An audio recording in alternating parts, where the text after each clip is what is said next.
So, students, we start with the new chapter, chapter 4, Human Reproductive Health. Now, what is reproductive health? Simply, we can say that it refers to healthy reproductive organs with normal functions or reproductive organs healthy है they normally function कर रहे हैं, we can call it as reproductive health. But according to WHO, the definition is a bit different. According to World Health Organization, reproductive health means a total well-being in all the aspects of reproduction. Now, what are those aspects? Physical, emotional, behavior and social. ਸੋ ਅਗਰ ਇਹ ਜਿਹੜੇ ਚਾਰੋਂ aspects ਹੈ ਇਹਨਾਂ ਦਾ balance ਹੈ ਕਿਸੇ human being ਦੇ ਵਿੱਚ ਤਾਂ ਹੀ ਆਪਾਂ ਕਹਿ ਸਕਦੇ ਹਾਂ ਕਿ that person is reproductively healthy, is reproductively fit. Now, for example, a rapist cannot be called reproductively healthy ਕਿਉਂਕਿ ਉਹਦੇ 'ਚ ਆਹ ਵਾਲੇ ਜਿਹੜਾ ਬੈਲੈਂਸ ਹੈ ਡਿਫਰੈਂਟ ਫੈਕਟਰਸ ਦਾ ਇਹ ਨਹੀਂ ਹੈ so we cannot call him as a reproductively healthy person, right? So but you all know the headquarters of World Health Organization, they are in Geneva, Switzerland. So they have given the definition and they have explained this as it means a total well-being in physical, emotional, behavior and social aspects, right? Now next we have to see is, let's talk about the initiatives or the steps which are taken by the government for reproductive health. Government ਆਪਦੇ citizens ਨੂੰ ਇੱਕ ਅੱਛੀ reproductive health ਦੇਣ ਲਈ ਕੀ steps ਲੈ ਰਹੀ ਹੈ, what initiatives we are taking. Now, we all know that population is growing like a balloon. It's expanding and expanding. It has to be stopped because we have limited resources. We need less people because of less resources. ठीक है, competition कितना ज़्यादा हो गया. Suppose ਤੁਸੀਂ ਕਿਸੇ ਚੀਜ਼ ਲਈ ਕੋਈ ਐਂਟਰੈਂਸ ਐਗਜ਼ਾਮ ਦਿੰਦੇ ਹੋ, ਠੀਕ ਹੈ, ਜਿਹੜੀਆਂ ਸੀਟਸ ਆ ਉਹ ਕਿੰਨੀਆਂ ਘੱਟ ਹੁੰਦੀਆਂ ਐਂਡ ਪੋਪੂਲੇਸ਼ਨ ਬਹੁਤ ਜ਼ਿਆਦਾ ਹੈ ਤਾਂ ਦੇਰ ਇਜ਼ ਅ ਕੰਪੀਟੀਸ਼ਨ. ਤਾਂ ਇਹ for food, for resources, for water, soil, land, ਕੋਈ ਵੀ ਰਿਸੋਰਸ ਹੋ ਸਕਦਾ ਉਹਦੇ ਲਈ ਕੰਪੀਟੀਸ਼ਨ ਹੈ. So we need to control the population. ਤਾਂ ਪੋਪੂਲੇਸ਼ਨ ਨੂੰ ਕੰਟਰੋਲ ਕਰਨ ਲਈ ਬੇਟੇ ਤਾਂ ਗਵਰਨਮੈਂਟ ਡਿਫਰੈਂਟ ਜਿਹੜੇ ਇਨੀਸ਼ੀਏਟਿਵਸ ਟਾਈਮ ਟੂ ਟਾਈਮ ਲੈਂਦੀ ਆ ਰਹੀ ਹੈ Indian government. So we are going to study about those. ਠੀਕ ਹੈ, ਤਾਂ ਇਹ ਬੇਟੇ ਪੋਪੂਲੇਸ਼ਨ ਨੂੰ ਘਟਾਇਆ ਜਾ ਸਕਦਾ by awareness, right? So what is the government doing? So let's see the first one. The family planning program were initiated in India in 1951. ਠੀਕ ਹੈ, ਤਾਂ ਫੈਮਿਲੀ ਪਲੈਨਿੰਗ ਸਕੀਮ ਆਈ 1951 ਦੇ ਵਿੱਚ ਜਿਹਦੇ ਵਿੱਚ ਕਪਲਸ ਨੂੰ ਜਾਗਰੂਕ ਕੀਤਾ ਗਿਆ ਕਿ ਸਮਾਲ ਫੈਮਿਲੀ ਦੇ ਕੀ ਬੈਨੀਫਿਟਸ ਹੈ ਤੇ ਕਿੱਦਾਂ ਆਪਾਂ ਜਿਹੜੀ ਹੈ ਚਾਈਲਡ ਬਰਥ ਤੇ ਕੰਟਰੋਲ ਲਗਾ ਸਕਦੇ. ਉਸ ਤੋਂ ਬਾਅਦ ਬੇਟੇ ਥੋੜੇ ਜਿਹਾ ਇੰਪਰੂਵਡ ਪ੍ਰੋਗਰਾਮ ਆਇਆ like reproductive and child health care programme. It was launched in 1997 and it covers a larger area. ਇਹਦੇ ਵਿੱਚ ਬੇਟੇ ਨਿਊਲੀ ਬੋਰਨ ਬੱਚੇ ਦੀ ਹੈਲਥ, ਮਦਰ ਦੀ ਹੈਲਥ, ਪ੍ਰੈਗਨੈਂਟ ਮਦਰ ਦੀ ਹੈਲਥ, ਠੀਕ ਹੈ, ਆਫਟਰ ਡਿਲੀਵਰੀ ਹੈਲਥ, ਉਹ ਸਾਰੀਆਂ ਚੀਜ਼ਾਂ ਦਾ ਧਿਆਨ ਰੱਖਿਆ ਜਾਂਦਾ ਹੈ. And these programs, they are running in the government hospitals so that pregnant mothers, the newborn babies are taken good care. ਬੇਟੇ ਜੇ ਰਿਪਰੋਡਕਟਿਵ ਹੈਲਥ ਪੇਰੈਂਟਸ ਦੀ ਗੁੱਡ ਹੋਏਗੀ then only the child which will be born will be healthy. ਤਾਂ ਇਹਦੇ ਵਿੱਚ mothers ਨੂੰ, pregnant ladies ਨੂੰ ਜਿਹੜਾ ਹੈ ਉਹਨਾਂ ਦਾ ਇਲਾਜ ਵੀ ਕੀਤਾ ਜਾਂਦਾ ਹੈ ਅਤੇ ਉਹਨਾਂ ਨੂੰ ਜਿਹੜਾ ਹੈ ਜਾਗਰੂਕ ਵੀ ਕੀਤਾ ਜਾਂਦਾ ਹੈ. So we need to build a healthy nation. ਠੀਕ ਹੈ, ਇੱਕ ਹੈਲਦੀ ਰਿਪਰੋਡਕਟਿਵਲੀ ਹੈਲਦੀ ਨੇਸ਼ਨ ਬਣਾਉਣ ਲਈ, ਠੀਕ ਹੈ, ਆਪਾਂ ਨੂੰ ਡਿਫਰੈਂਟ ਜਿਹੜੇ ਹੈਗੇ ਆ steps, initiatives ਲੈਣੇ ਪੈਣੇ ਆ. Now let's talk about the functions of the RCH programs.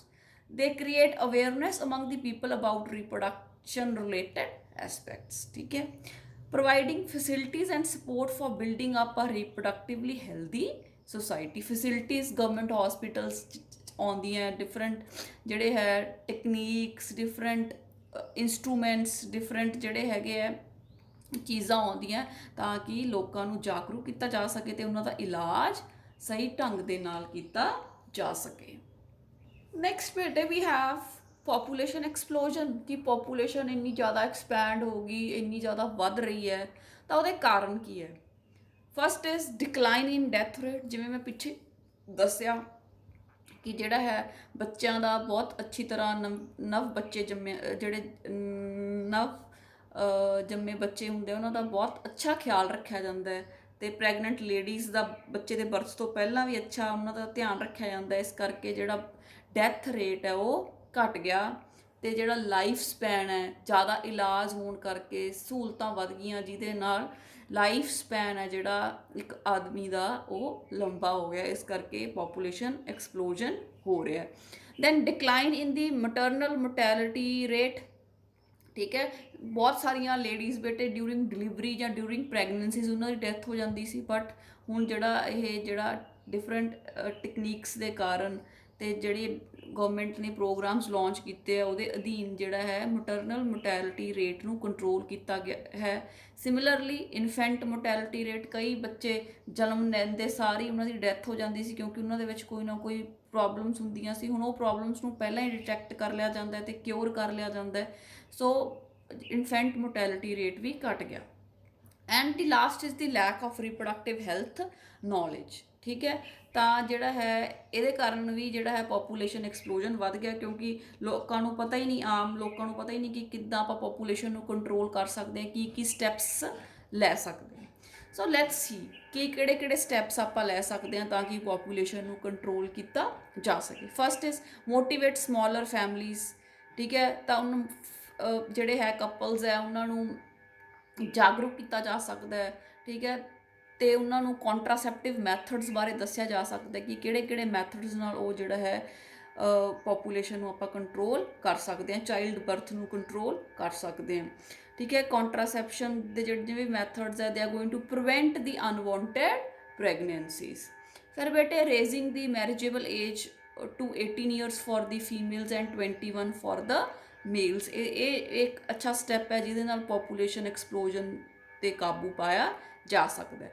Incentives to couples with small families, ਫਿਰ ਬੇਟੇ ਜਿਨ੍ਹਾਂ ਦੇ ਜਿਹੜੀਆਂ ਸਮਾਲ ਫੈਮਲੀਜ਼ ਹੈ, ਜਿਹੜੇ ਕਪਲ 'ਤੇ ਇੱਕ ਜਾਂ ਦੋ ਬੱਚੇ ਹੈ, ਉਹਨਾਂ ਨੂੰ ਬੇਟੇ ਸਰਕਾਰ ਨੂੰ ਉਹਨਾਂ ਨੂੰ ਕੋਈ ਨਾ ਕੋਈ ਇਨਾਮ, ਕੋਈ ਸਹੂਲਤ ਦੇਣੀ ਚਾਹੀਦੀ ਹੈ ਤਾਂ ਕਿ ਹੋਰ ਲੋਕਾਂ ਨੂੰ ਵੀ ਉਹਨਾਂ ਦੀ ਰੀਸ ਨਾਲ ਸਮਾਲ ਫੈਮਲੀਜ਼ ਜਿਹੜਾ ਹੈ ਰੱਖਣ ਦੀ ਲਈ ਉਹ ਮੋਟੀਵੇਟ ਹੋਣ। ਸੋ ਇਨੀਸ਼ੀਏਟਿਵਸ ਦੇਣੇ ਚਾਹੀਦੇ ਆ ਗਵਰਨਮੈਂਟ ਨੂੰ ਟੂ ਦ ਕਪਲਸ ਜਿਹੜੇ ਸਮਾਲ ਫੈਮਲੀਜ਼ 'ਚ ਬਿਲੀਵ ਕਰਦੇ ਆ। Next is the birth control. Now what is birth control? Is the regulation of number of one's children through deliberate control of conception, ਠੀਕ ਹੈ, ਜਦੋਂ ਕੋਈ ਕਪਲ ਆਪਦੇ ਜਿਹੜੇ ਬੱਚਿਆਂ ਦੀ ਗਿਣਤੀ ਹੈ ਉਹਨੂੰ ਕੰਟਰੋਲ ਕਰ ਲੈਂਦਾ ਹੈ, that is called the birth control or contraception। ਤਾਂ ਇਹ ਬੇਟੇ ਫੈਮਿਲੀ ਪਲੈਨਿੰਗ ਨਾਲ ਹੀ ਕੰਟਰੋਲ ਕੀਤਾ ਜਾ ਸਕਦਾ ਹੈ, and there are several methods to control the birth rate and those methods are called as contraceptive methods. ਤਾਂ ਬੇਟੇ ਇੱਕ ਤਾਂ ਆਪਾਂ ਕੰਟਰਾਸੈਪਟਿਵ ਮੈਥਡਸ ਯੂਜ਼ ਕਰ ਸਕਦੇ ਹਾਂ, ਉਹ ਉਹਨਾਂ ਦੀ ਡਿਟੇਲ ਹੈ ਜਿਹੜੀ ਉਹ we are going to discuss further. Second ਬੇਟੇ what is important is introducing sex education in schools। ਜਿਹੜੇ ਟੀਨਏਜਰਸ ਹੈ, ਜਿਹੜੇ ਅਡਲਟਸ ਹੈ, ਅਡੋਲੋਸੈਂਟਸ ਏਜ 'ਚ ਹੈ, ਉਹਨਾਂ ਨੂੰ ਬੇਟੇ reproductive organs the information, like you have studied about the reproductive organs, how they function, how the gametes are produced, right? You have all studied about the menstrual cycle।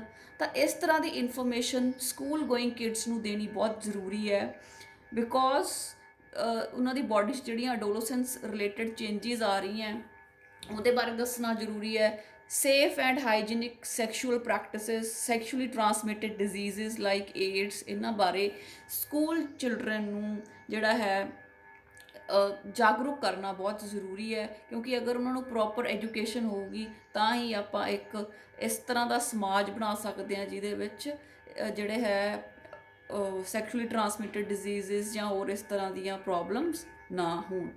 Next ਬੇਟੇ educating people about the birth control options, ਲੋਕਾਂ ਨੂੰ ਜਾਗਰੂਕ ਕਰਨਾ, ਠੀਕ ਹੈ। ਜਿਹੜੇ ਜਿਹੜੇ students ਹੈ ਆਪਾਂ ਉਹਨਾਂ ਨੂੰ ਕਰ ਸਕਦੇ ਹਾਂ, ਜਾਗਰੂਕ ਕਰ ਸਕਦੇ ਹਾਂ, ਫਿਰ ਉਹ ਅੱਗੇ ਆਪਣੀ ਫੈਮਲੀਜ਼ ਨੂੰ ਮੋਟੀਵੇਟ ਕਰ ਸਕਦੇ ਹੈ, ਆਪਣੇ ਫਰੈਂਡਸ ਨੂੰ ਦੱਸ ਸਕਦੇ ਆ, ਜਾਣਕਾਰੀ ਦੇ ਸਕਦੇ। ਤਾਂ we have to spread the education among the people through any source, TV, newspaper, ਠੀਕ ਹੈ, ਲਾਈਕ ਆਪਣੇ ਕੋਲੇ ਵਟਸਐਪ ਹੈ, ਠੀਕ ਹੈ। ਸੱਚ portals can also B there ਜਿਨ੍ਹਾਂ ਦੇ ਵਿੱਚ ਸੈਕਸ ਐਜੂਕੇਸ਼ਨ ਬਾਰੇ ਤਾਂ ਇਹ ਸਾਰੀਆਂ ਪ੍ਰੋਬਲਮਸ ਬਾਰੇ ਡਿਸਕਸ ਕੀਤਾ ਜਾਵੇ ਤਾਂ ਕਿ ਲੋਕਾਂ ਨੂੰ ਜਾਣਕਾਰੀ ਮਿਲ ਸਕੇ ਐਂਡ ਜਿਹੜੀ ਹੈ ਪੋਪੂਲੇਸ਼ਨ 'ਤੇ ਕੰਟਰੋਲ ਕੀਤਾ ਜਾ ਸਕੇ। ਐਂਡ ਬੇਟੇ equal importance should be given to both males and females. ਇਹਨੂੰ ਵੀ ਇਹ ਲੋਕਾਂ ਨੂੰ ਇਹ ਵੀ ਚੀਜ਼ ਹੈ ਜਿਹੜੀ ਉਹ ਸਮਝਾਉਣੀ ਜ਼ਰੂਰੀ ਹੈ, ਰਾਈਟ। ਤਾਂ ਆਪਾਂ ਇਹ ਸਾਰਾ ਆਪਾਂ ਨੂੰ ਕਰਨਾ ਚਾਹੀਦਾ ਹੈ।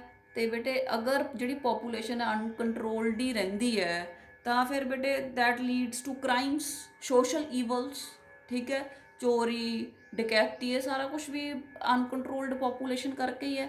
ਤਾਂ ਆਪਾਂ ਨੂੰ ਇਹ ਜਿਹੜੀ ਪੋਪੂਲੇਸ਼ਨ ਹੈ ਉਹਨੂੰ ਕੰਟਰੋਲ ਕਰਨਾ ਚਾਹੀਦਾ ਤਾਂ ਕਿ ਸੋਸ਼ਲ ਈਵਲਸ ਨੂੰ ਕੰਟਰੋਲ ਕਰ ਸਕੀਏ। ਅਤੇ ਇਹਦੇ ਬਾਰੇ, ਸੋਸ਼ਲ ਈਵਲਸ ਬਾਰੇ ਵੀ, ਜੋ ਭਰੂਣ ਹੱਤਿਆ ਜਾਂ ਫੀਮੇਲਸ ਨੂੰ ਇਨਫੀਰੀਅਰ ਸਮਝਿਆ ਜਾਂਦਾ, ਇਹਦੇ ਬਾਰੇ ਆਪਾਂ ਨੂੰ ਜਾਣਕਾਰੀ ਹੈ ਜਿਹੜੀ ਉਹ ਦੇਣੀ ਚਾਹੀਦੀ ਹੈ। ਅਤੇ ਗਵਰਨਮੈਂਟ ਵੀ ਡਿਫਰੈਂਟ ਏਜੰਸੀਜ਼ ਦੇ ਥਰੂ ਇਹਦੇ ਬਾਰੇ ਜਾਣਕਾਰੀ ਜਿਹੜੀ ਹੈ ਉਹ ਲੋਕਾਂ ਤੱਕ ਪਹੁੰਚਾਉਂਦੀ ਰਹਿੰਦੀ ਹੈ।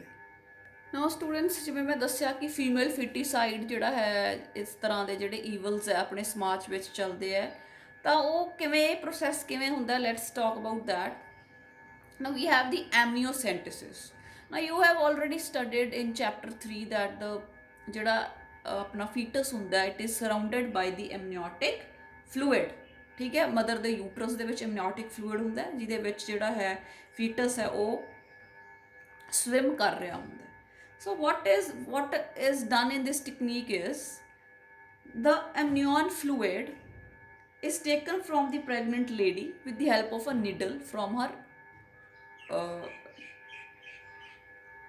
ਯੂਟਰਸ, ਠੀਕ ਹੈ। ਉਹਦੇ 'ਚੋਂ ਉਹਦਾ ਫਲੂਇਡ ਲੈ ਲੈਂਦੇ ਆ।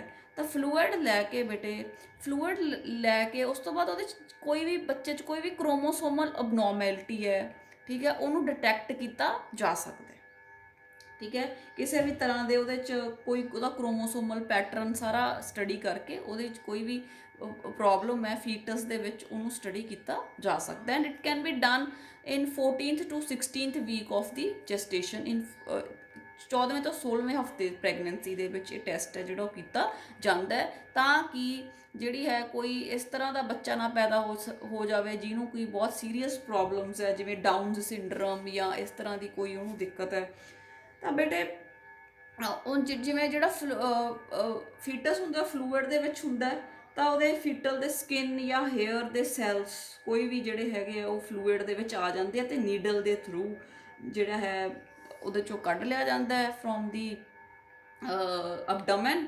ਤਾਂ ਇੱਕ ਸਰਿੰਜ ਪਾ ਕੇ, ਨੀਡਲ ਪਾ ਕੇ, ਠੀਕ ਹੈ। ਅਤੇ ਇਹਨੂੰ ਸਾਰੇ ਨੂੰ ਬੇਟੇ ਕੰਪਿਊਟਰ ਸਕਰੀਨ ਦੇ ਵਿੱਚ ਵਾਚ ਕਰਦੇ ਰਹਿੰਦੇ ਆ ਤਾਂ ਕਿ ਜਿਹੜਾ ਹੈ ਪ੍ਰੋਸੈਸ ਹੈ ਉਹ ਈਜ਼ੀਲੀ, ਜਿਹੜੀ ਟੈਕਨੀਕ ਹੈ ਉਹ ਈਜ਼ੀਲੀ ਜਿਹੜੀ ਹੈ ਉਹ ਹੋ ਸਕੇ।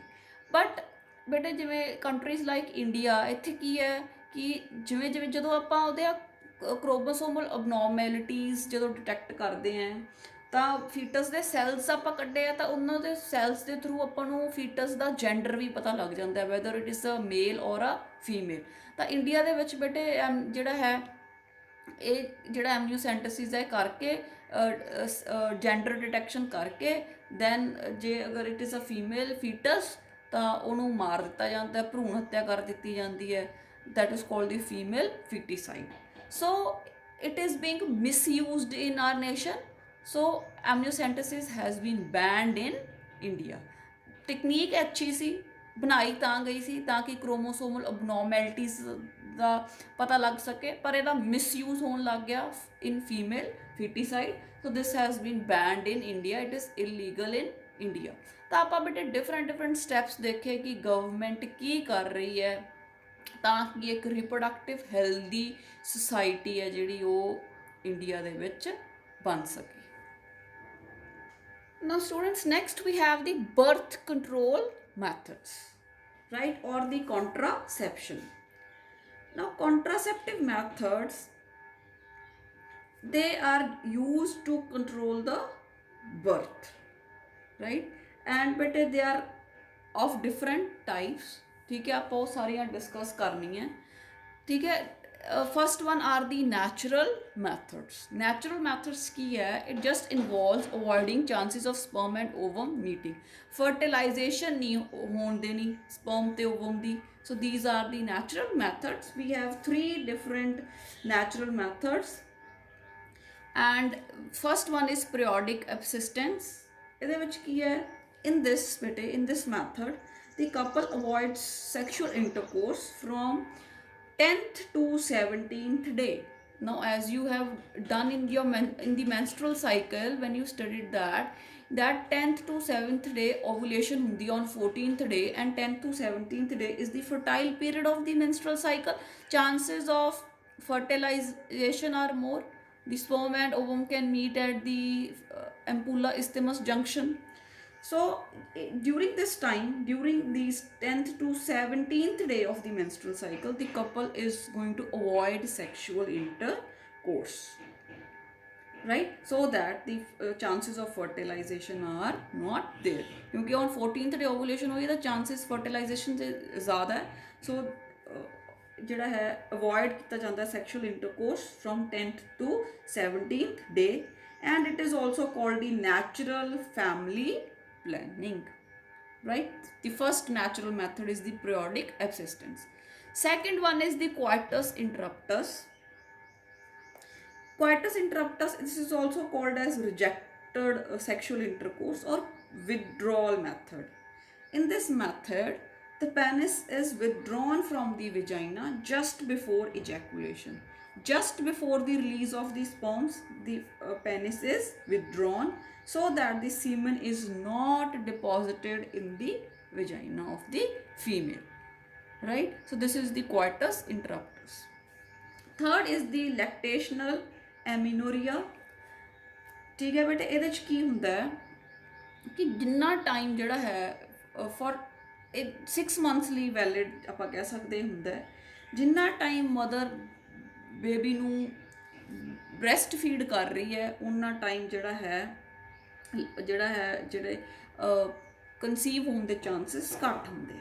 ਸੋ we can say that in the absence of menstruation during the period of lactation, ਜਦੋਂ ਪਹਿਲਾਂ lactation means when the mother breastfeeds the child, ਤਾਂ during initial months after the pregnancy there is no menstrual cycle after the parturition, ਕਿਉਂਕਿ ਹਲੇ ovulation ਸ਼ੁਰੂ ਹੀ ਨਹੀਂ ਹੋਈ, ਠੀਕ ਹੈ. ਜਦੋਂ ovulation ਹੀ ਨਹੀਂ ਹੋ ਰਹੀ ਤਾਂ conception ਦੇ chances ਘੱਟ ਹੈ, because just after pregnancy there is no menstrual cycle, because ਜਿਹੜੀ mother ਹੈ ਉਹ लैक्टेशन चल रही है, ब्रैसट फीड कर रही है बेबी नूं, ਤਾਂ ओवल्यूशन उस टाइम नहीं होंदी, ਤਾਂ ਇਸ ਕਰਕੇ ਜਿਹੜਾ ਹੈ कंसैप्शन ਦੇ चांसेस घट होंदे है.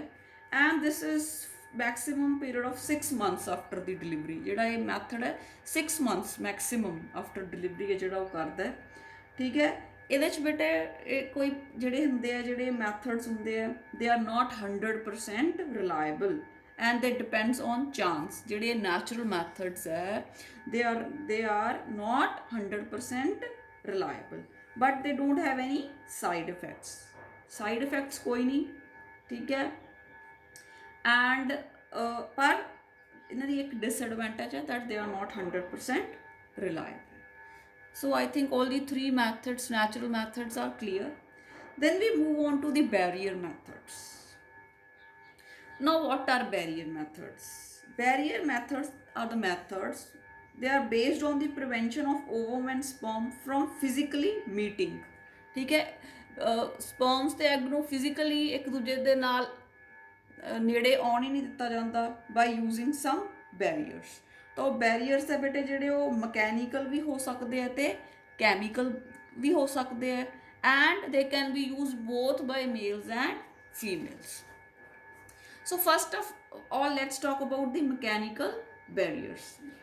Barrier methods ਕੀ ਕਰਨਾ ਬੇਟੇ, ਵੀ ਫਿਜ਼ੀਕਲ ਕੰਟੈਕਟ ਨਹੀਂ ਹੋਣ ਦੇਣਾ organ ਦਾ, ਮੇਲ ਫੀਮੇਲ organs ਦਾ ਫਿਜ਼ੀਕਲ ਕੰਟੈਕਟ ਨਹੀਂ ਹੋਣ ਦਿੱਤਾ ਜਾਂਦਾ, ਠੀਕ ਹੈ. ਤਾਂ ਸਭ ਤੋਂ ਪਹਿਲਾਂ ਆਪਾਂ ਗੱਲ ਕਰਦੇ ਹਾਂ ਮਕੈਨੀਕਲ ਬੈਰੀਅਰਸ. ਮਕੈਨੀਕਲ ਬੈਰੀਅਰਸ ਬੇਟੇ ਆਉਂਦੇ ਆ Condoms, they are made up of thin rubber or latex sheath and to cover the penis in the male.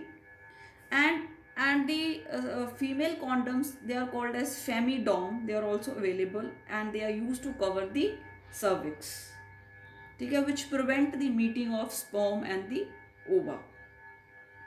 And a very important question over here is कि बेटे ਜਿਹੜੇ condoms है, they are the only methods which provide protection from sexually transmitted diseases, ਜਿਵੇਂ AIDS ਹੈ, ਠੀਕ ਹੈ, ਜਿੰਨੇ ਵੀ ਹੋਰ ਮੈਥਡਸ ਹੈ ਇਹਨਾਂ ਦੇ ਨਾਲ ਇਹ ਜਿਹੜੇ ਹੈ ਸੈਕਸ਼ੂਅਲੀ ਟਰਾਂਸਮਿਟਡ ਡਿਜ਼ੀਜ਼ਸ ਦੇ ਅਗੇਂਸਟ ਪ੍ਰੋਟੈਕਸ਼ਨ ਨਹੀਂ ਦੇਣਗੇ. ਸੋ they are only the condoms which are going to protect the user from the transmission of the sexual diseases also, right? So the condoms, they are disposable and they can be self inserted, so they give privacy to the user, right? So here you need to remember is that these are made up of rubber or latex. They can be used both by males and females and they provide protection from sexually transmitted diseases. Next we have the diaphragms, cervical caps and vaults. But all these are made up of rubber and they are used only by the females, right? And they are inserted into the female reproductive tract, ठीक है, to cover the cervix during the coitus, during the intercourse.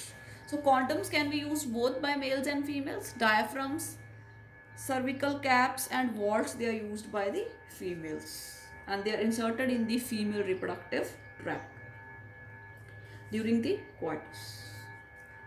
Then the third one, we have the chemical barriers. It includes creams, jellies, foams, and they are also used as a contraceptive methods, right? And the next bit which we have, so we have discussed about the 3 barrier methods, and the next method which the third birth control method is the intrauterine devices. They are also called as IUDs. And IUDs, they are the devices which are introduced in the uterus of the female through the vagina by the doctors or by the expert nurses. And we have the different types of IUDs which we are going to discuss. Now, but as it is clear from the name itself, intrauterine devices means uterus, inside the uterus, the devices which are inserted inside the uterus by the doctors. And it is used, these contraceptive methods are used only by the females, because you know the uterus is the part of a female reproductive system, and the use of IUDs is the most widely accepted method in India. Now these intrauterine devices, beta, they are of 3 types. The first one are the non-mediated IUDs, copper releasing IUDs, and third are the hormone releasing IUDs. ਤਾਂ ਬੇਟਾ ਇਹਦੇ 'ਚ ਕੀ ਹੁੰਦਾ ਹੈ, ਜਿਹੜੇ non ਮੀਡੀਏਟਡ IUDs ਹੈ, ਇਹਦੇ 'ਚ ਮਤਲਬ ਇਹਨਾਂ ਦੇ ਵਿੱਚ ਕੋਈ ਵੀ ਕਿਸੇ ਵੀ ਤਰ੍ਹਾਂ ਦਾ ਹਾਰਮੋਨ ਨਹੀਂ ਪਾਇਆ ਜਾਂਦਾ, ਕੋਈ ਵੀ ਮੈਡੀਸਿਨਸ ਜਿਹੜੀਆਂ ਹੈ ਉਹ ਨਹੀਂ ਵਰਤੀਆਂ ਜਾਂਦੀਆਂ. ਤਾਂ ਇਹਦੇ ਵਿੱਚ ਕੀ ਹੁੰਦਾ ਹੈ, ਇਹਦੀ ਐਗਜ਼ਾਮਪਲ ਹੈ ਲਿਪਿਸ ਲੂਪ. ਇਹਦੇ 'ਚ ਕੀ ਕੀਤਾ ਜਾਂਦਾ ਬੇਟੇ, ਇੱਕ ਲੂਪ ਲਾਈਕ ਸਟਰਕਚਰ, ਇੱਕ coiled structure is inserted into the cervix of the cervix ਦੇ ਥਰੂ ਯੂਟਰਸ ਦੇ ਵਿੱਚ ਇਨਸਰਟ ਕਰ ਦਿੱਤੀ ਜਾਂਦੀ ਹੈ ਇੱਕ ਲੂਪ, ਇੱਕ ਕੋਇਲਡ ਜਿਹੜਾ ਸਟਰਕਚਰ ਹੁੰਦਾ ਹੈ ਜਿਹਨੂੰ ਆਪਾਂ ਕਹਿੰਦੇ ਹਾਂ ਲਿਪਸ ਲੂਪ, ਠੀਕ ਹੈ. ਜਦੋਂ ਬੇਟੇ ਆਪਣੇ ਯੂਟਰਸ ਦੇ ਵਿੱਚ ਇਨਸਰਟ ਹੋ ਜਾਂਦਾ ਹੈ ਤਾਂ ਜਿਹੜੀ ਯੂਟਰਸ ਦੀ ਐਂਡੋਮੀਟਰੀਅਲ ਵਾਲ ਹੁੰਦੀ ਹੈ ਉਹ ਫੈਗੋਸਿਟਿਕ ਸੈਲਸ ਪ੍ਰੋਡਿਊਸ ਕਰਦੀ ਹੈ. ਫੈਗੋਸਿਟਿਕ ਸੈਲਸ ਮਤਲਬ ਕੋਈ ਵੀ ਫੋਰਨ ਬੋਡੀ ਆਉਂਦੀ ਹੈ ਉਹਨੂੰ ਖਤਮ ਕਰਦੇ ਆ, ਉਹਨੂੰ ਇਨਗਲਫ ਕਰਦੇ ਆ. ਤਾਂ ਬੇਟੇ ਜਦੋਂ ਲੂਪ ਇਨਸਰਟ ਕੀਤਾ ਜਾਂਦਾ ਹੈ ਲਿਪਿਸ ਲੂਪ, ਤਾਂ ਜਿਹੜੇ ਐਂਡੋਮੀਟਰੀਅਲ ਸੈੱਲ ਦੇ ਫੈਗੋਸਿਟਿਕ ਸੈਲਸ ਹੁੰਦੇ ਉਹ ਇਸ ਲੂਪ ਦੇ ਆਸ-ਪਾਸ ਆ ਜਾਂਦੇ ਆ ਤਾਂ ਕਿ ਇਹਨੂੰ ਖਤਮ ਕੀਤਾ ਜਾ ਸਕੇ। ਬਟ ਐਕਚੁਅਲੀ ਵਾਟ ਹੈਪਨਸ, ਇਹ ਜਿਹੜੇ ਜਦੋਂ ਇਹਦੇ ਸਾਰੇ ਇਹਦੇ ਲੂਪ ਦੇ ਅੰਦਰ ਜਿਹੜੇ ਹੈ ਫੈਗੋਸਿਟਿਕ ਸੈਲਸ ਸਾਰੇ ਭਰ ਜਾਂਦੇ ਆ, ਤਾਂ ਜਦੋਂ ਵੀ ਇੰਟਰਕੋਰਸ ਦੇ ਥਰੂ ਸਪਰਮਸ ਪਹੁੰਚਦੇ ਆ ਤਾਂ ਜਿਹੜੇ ਫੈਗੋਸਿਟਿਕ ਸੈਲਸ ਹੈ ਇਹ ਸਪਰਮਸ ਨੂੰ ਐਨਗਲਫ ਕਰ ਦਿੰਦੇ ਆ, ਉਹਨਾਂ ਨੂੰ ਬ੍ਰੇਕ ਕਰ ਦਿੰਦੇ ਆ ਤੇ ਖਤਮ ਕਰ ਦਿੰਦੇ। ਸੋ ਨੋਨ ਮੀਡੀਏਟਡ ਆਈਯੂਡੀਜ਼ 'ਚ ਆਉਂਦੇ ਆ ਲਿਪਿਸ ਲੂਪ, ਇਹਦੀ ਐਗਜ਼ਾਮਪਲ ਹੈ। ਇਹ ਕੀ ਕਰਦੇ ਕੀ ਹੈ, ਫੈਗੋਸਾਈਟੋਸਿਸ ਆਫ ਦੀ ਸਪਰਮ, ਮਤਲਬ ਸਪਰਮਸ ਨੂੰ ਐਨਗਲਫ ਕਰਕੇ ਉਹਨਾਂ ਨੂੰ ਖਤਮ ਕਰ ਦੇਣਾ। ਠੀਕ ਹੈ, ਉਹਨਾਂ ਨੂੰ ਇਹ ਲੱਗਦਾ ਕਿ ਇਹ ਕੋਈ ਫੋਰਨ ਬੋਡੀ ਹੈ, ਰਾਈਟ। ਸੋ ਦੇ stop the sperms to enter, ਠੀਕ ਹੈ, ਫਰਟੀਲਾਈਜੇਸ਼ਨ ਟਿਊਬ ਤੱਕ, ਫਲੋਪੀਅਨ ਟਿਊਬ ਤੱਕ ਜਿਹੜੀ ਹੈਗੀ ਆ ਨਹੀਂ ਪਹੁੰਚਣਗੇ ਸਪਰਮਸ, ਇਨਗਲਫ ਹੋ ਜਾਣਗੇ। ਠੀਕ ਹੈ, ਤਾਂ ਨੋ ਹਾਰਮੋਨਸ ਆਰ ਯੂਜ਼ਡ ਇਨ ਦੀ ਨੋਨ ਮੀਡੀਏਟਡ ਆਈਯੂਡੀਜ਼। ਨਾਓ ਸੈਕਿੰਡ ਵਨ ਆਰ ਦੀ ਕਾਪਰ ਰਿਲੀਜ਼ਿੰਗ ਆਈਯੂਡੀਜ਼। ਇਹਦੇ ਵਿੱਚ ਬੇਟੇ ਹੁੰਦਾ ਹੈ ਕਿ ਇੱਕ ਪਲਾਸਟਿਕ ਦਾ ਫਰੇਮ ਹੁੰਦਾ ਟੀ ਸ਼ੇਪਡ, ਠੀਕ ਹੈ, ਟੀ ਸ਼ੇਪਡ, ਟੀ ਜਿਵੇਂ ਆਪਣੀ ਅਲਫਾਬੈਟ, ਟੀ ਸ਼ੇਪਡ ਪਲਾਸਟਿਕ ਦੀ ਬੋਡੀ ਹੁੰਦੀ ਹੈ, ਉਹਦਾ ਇੱਕ ਫਰੇਮ ਹੁੰਦਾ ਹੈ ਜਿਹਦੇ ਬਾਹਰ ਬੇਟੇ ਇੱਕ ਕਾਪਰ ਦੀ ਵਾਇਰ ਰੈਪ ਕੀਤੀ ਜਾਂਦੀ ਹੈ, ਕਾਪਰ ਦੀ ਵਾਇਰ ਰੈਪ ਕੀਤੀ ਜਾਂਦੀ ਹੈ, ਨਾਮ ਤੋਂ ਪਤਾ ਲੱਗਦਾ ਕਾਪਰ ਰਿਲੀਜ਼ਿੰਗ। ਠੀਕ ਹੈ, ਇੱਕ ਫਰੇਮ ਹੁੰਦਾ T shape made up of plastic, ਉਹਦੇ ਅਰਾਊਂਡ ਇੱਕ ਕਾਪਰ ਦੀ ਵਾਇਰ ਹੈ ਜਿਹੜੀ ਉਹ ਰੈਪ ਕਰ ਦਿੱਤੀ ਜਾਂਦੀ ਹੈ, ਤੇ ਉਹ ਕਾਪਰ ਦੀ ਵਾਇਰ ਜਿਹੜੀ ਹੁੰਦੀ ਹੈ it keeps on releasing copper ions. ਠੀਕ ਹੈ, ਇਹਨੂੰ ਬੇਟੇ ਯੂਟਰਸ ਦੇ ਅੰਦਰ ਇਨਸਰਟ ਕਰ ਦਿੱਤਾ ਜਾਂਦਾ ਹੈ, ਤੇ ਜਿਹੜਾ ਇਹ ਕਾਪਰ ਜਿਹੜੀ ਵਾਇਰ ਹੈ ਇਹ ਕਾਪਰ ਆਇਨਸ ਰਿਲੀਜ਼ ਕਰਦੀ ਰਹਿੰਦੀ ਹੈ। ਜਿਹੜਾ ਕਾਪਰ ਹੈ ਉਹ ਕੀ ਕਰਦਾ ਹੈ, it suppress the sperms motility, sperm ਦੀ ਮੂਵ ਕਰਨ ਦੀ ਸ਼ਕਤੀ ਨੂੰ ਘਟਾ ਦਿੰਦਾ ਹੈ ਤੇ ਫਰਟੀਲਾਈਜ਼ਿੰਗ ਕਪੈਸਿਟੀ ਨੂੰ ਘਟਾ ਦਿੰਦਾ ਹੈ। ਇਸ ਕਰਕੇ ਸਪਰਮ ਦੇ ਜਿਹੜੇ ਉਹ ਮੂਵ ਨਹੀਂ ਕਰ ਸਕਦੇ, ਐਂਪੂਲਾ ਇਸਥੀਮਸ ਜੰਕਸ਼ਨ ਤੱਕ ਪਹੁੰਚ ਹੀ ਨਹੀਂ ਪਾਉਂਦੇ, ਤੇ ਉਹਨਾਂ ਦੀ ਫਰਟੀਲਾਈਜ਼ਿੰਗ ਕਪੈਸਿਟੀ ਨੂੰ ਜਿਹੜਾ ਹੈਗਾ ਉਹ ਘਟਾ ਦਿੱਤਾ ਜਾਂਦਾ ਹੈ। ਠੀਕ ਹੈ, ਕਿਉਂਕਿ ਇਹ ਕਾਪਰ ਆਇਨਸ ਰਿਲੀਜ਼ ਕਰਦਾ ਰਹਿੰਦਾ ਹੈ। ਇਹਦੀਆਂ ਐਗਜ਼ਾਮਪਲਸ ਹੈ ਬੇਟੇ copper T, copper 7, multi load 375. The examples are very important. You need to learn the examples of all the three intrauterine devices. So copper releasing, they are going to release copper in the uterus which will suppress the moving power and the fertilizing capacity of the sperms.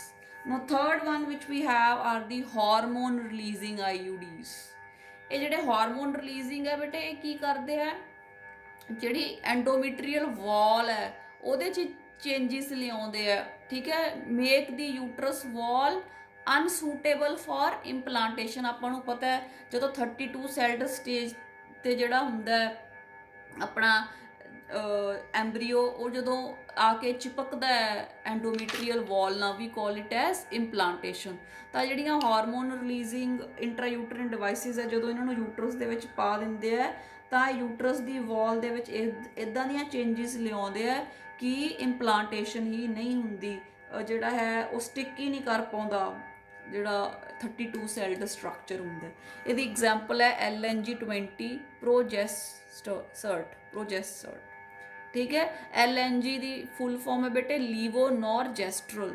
ਇਹ ਇੱਕ ਤਰ੍ਹਾਂ ਦਾ artificial progesterone ਹੁੰਦਾ ਹੈ, ਜਿਵੇਂ ਆਪਣੀ body 'ਚ ਤਾਂ progesterone female ਦੀ 'ਚ ਨੈਚੁਰਲੀ ਬਣਦਾ ਹੈ, ਪਰ ਇਹ ਜਿਹੜਾ LNG ਹੈ ਇੱਕ ਆਰਟੀਫਿਸ਼ੀਅਲ ਪ੍ਰੋਜੈਸਟਰੋਨ ਹੁੰਦਾ ਹੈ। ਤਾਂ ਬੇਟੇ ਇਹ ਜਦੋਂ LNG ਜਿਹੜਾ ਅੰਦਰ ਆਪਾਂ ਜਦੋਂ ਇਨਸਰਟ ਕਰ ਦਿੰਦੇ ਆ ਤਾਂ ਜਿੱਥੇ ਪ੍ਰੋਜੈਸਟਰੋਨ ਨੇ ਆ ਕੇ ਬਾਈਂਡ ਕਰਨਾ ਹੁੰਦਾ, ਜਿਹੜੇ ਪ੍ਰੋਜੈਸਟਰੋਨ ਦੇ ਰਿਸੈਪਟਰ ਹੁੰਦੇ ਆ, ਠੀਕ ਹੈ, ਉਹਨਾਂ ਤੇ ਪਹਿਲਾਂ ਹੀ LNG ਜਾ ਕੇ ਲੱਗ ਜਾਂਦਾ, ਕਿਉਂਕਿ ਇਹ ਇੱਕ ਆਰਟੀਫਿਸ਼ੀਅਲ ਪ੍ਰੋਜੈਸਟਰੋਨ ਹੈ। ਤਾਂ ਪ੍ਰੋਜੈਸਟਰੋਨ ਜਦੋਂ ਆਪਦੇ ਰਿਸੈਪਟਰ ਨਾਲ ਬਾਈਂਡ ਹੀ ਨਹੀਂ ਕਰ ਪਾਉਂਦਾ ਤਾਂ ਪ੍ਰੋਜੈਸਟਰੋਨ ਦਾ ਅੱਗੇ ਕੋਈ ਵੀ ਐਕਸ਼ਨ ਨਹੀਂ ਹੁੰਦਾ। ਤੇ ਆਪਾਂ ਨੂੰ ਪਤਾ ਹੈ ਵੀ ਜੇ ਪ੍ਰੈਗਨੈਂਸੀ ਨੂੰ ਮੇਨਟੇਨ ਰੱਖਣਾ ਤਾਂ ਪ੍ਰੋਜੈਸਟਰੋਨ ਦਾ ਲੈਵਲ ਵਧਣਾ ਚਾਹੀਦਾ ਹੈ। ਜੇ ਪ੍ਰੋਜੈਸਟਰੋਨ ਦਾ ਲੈਵਲ ਹਾਈ ਹੋਊਗਾ ਫਿਰ ਹੀ ਐਂਡੋਮੀਟਰੀਅਲ ਥਿਕ ਹੋਊਗੀ ਤੇ ਫਿਰ ਹੀ ਇੰਪਲਾਂਟੇਸ਼ਨ ਹੋਊਗੀ।